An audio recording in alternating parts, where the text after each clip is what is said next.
something new. Different. Oh shit. Oh god. There are many mans on C. Many mans are gonna die. Oh, that's a triple. Oh my god, that's quad. Quad. Oh my god. Is that guy's name Rapathy? What's up, you guys? My name is Hutch, and I make videos and put them on the internet. I'm not going to tell you the date today. You know why? You're an adult. Period. I've been saying the dates in my intro for a long time. I decided today I'm not going to do it anymore. Why? Probably because it's filler. I don't need to tell you the date. It's 2015. You don't have a smartwatch or a smartphone? What are the crazy kids wearing these days? An Apple Watch? Or just a regular watch that displays the date? I don't believe you. And if you don't have those things, you're probably poor. Get a job. Show some initiative for once in your life. And if all those things aren't there for you, ask the guy next to you what the date is, because I'm not telling you anymore. Super aggro intro today. Anyways, playing some Destiny. I didn't mean that stuff. In case you were wondering, I was watching the Trials of Osiris stuff last week, and it got me in the mood to play Destiny PvP again. I haven't touched this in a long time. My oh my, oh my, have things changed with this game? Fellwinter's Lie, that's always lovely to run into. Didn't have to worry about that before. Now it's fucking everywhere. I don't like that gun. It needs to be stopped. Red Death apparently is the cat's meow, and Thorn, and the last word was always great, but yeah, those guns are pretty much dominant, and I hope they tune it again. I am looking forward to House of Wolves. Lots of that stuff had me excited, but I am not here to talk to you about Destiny. We've talked about this game, guys.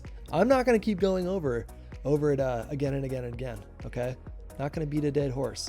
The name of this video is called Where I End and You Begin. I want to talk to you guys about relationships, specifically my relationships. I get a lot of people tweet at me or leave comments and things like that requesting that I talk about random stuff. People seem to think that I have a knack for talking about random stuff. So that's what I'm going to do today. I'm talk to you about, it's not so much random. In fact, it's not random at all. I'm very specifically telling you what I'm going to talk about. So I recently entered into another relationship after quite a long time of not being in one. Well, I mean, I guess that's subjective. After the wifey and I split up about a year ago, it was right around this time last year. It was April or May of last year. I was not in a hurry to jump from one relationship to the next. That is something that I see people do quite often. Some people that are dear friends of mine. And unfortunately, I watch people just, they end up making the same mistakes with someone else that they made with the person that they just split up with. And, while I don't think it's a good idea to put rules on yourself, like, I'm not going to see anybody for a year. Like, I don't think that that's a great idea, because sometimes opportunities present themselves and you can't ignore them. So I feel like putting arbitrary constraints on yourself when it comes to that sort of stuff is not my cup of tea. But I did make a conscious decision to sort of avoid relationships for quite a while, and I just recently got into one again, and it's been going good. It's someone that I have a lot of stuff in common. We used to work together in LA. She's in the games industry as well, and it's just been really good. Like, we don't fight. I find myself practicing like patience a lot more. I mean, technically you don't really need a whole lot of patience when you've just started seeing someone and you're not living together yet. You don't have a bunch of shared responsibilities, but it comes up. Like, if you spend enough time with someone, you're gonna have to. I mean, it doesn't matter who it's with. It could be with your family or friends or your girlfriend or your boyfriend. But if you spend enough time with people, you're gonna have to learn to get to know every part of them, or lots of part. You get to know them more and more over time, and as you get to know them, sacrifices must be made and concessions must be made, and that's fine. I don't have a problem with that.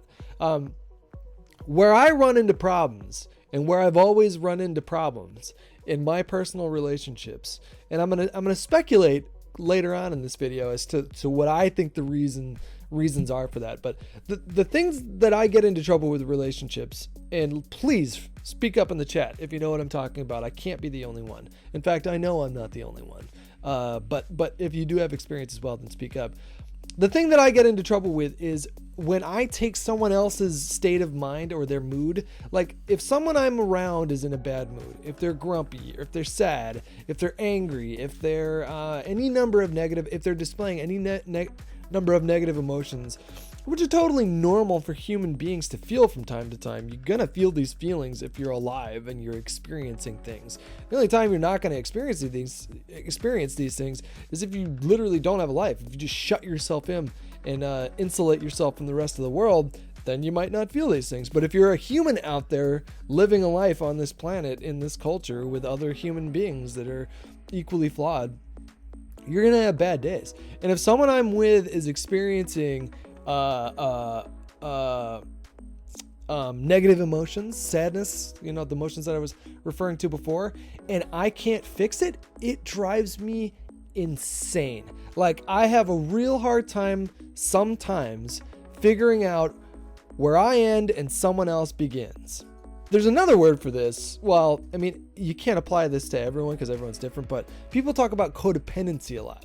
And that's sort of what I'm referring to here, although I'm not entirely convinced I'm a full-on codependent, because I do a pretty okay job of setting boundaries with people if I feel like they're stepping on a little bit too much of my shit, or if I'm stepping on a little too much of their shit. I can normally pretty quickly identify that and adjust behavior so I'm not doing that anymore. But yeah, that's something that I have a real hard time with. Like, I can't figure out exactly why that is, and maybe you never can figure out exactly why it is you do the things that you do.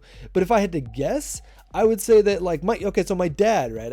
I come from a family of law enforcement. Like my father was a police officer the entire time that I was a kid. He retired after I got out of high school, maybe just before I got out of high school, but he was a really active police officer, worked a lot of overtime. He speaks Spanish too, so they would call him in to do translating a lot of the times if they didn't have a Spanish speaking officer in the precinct at the time.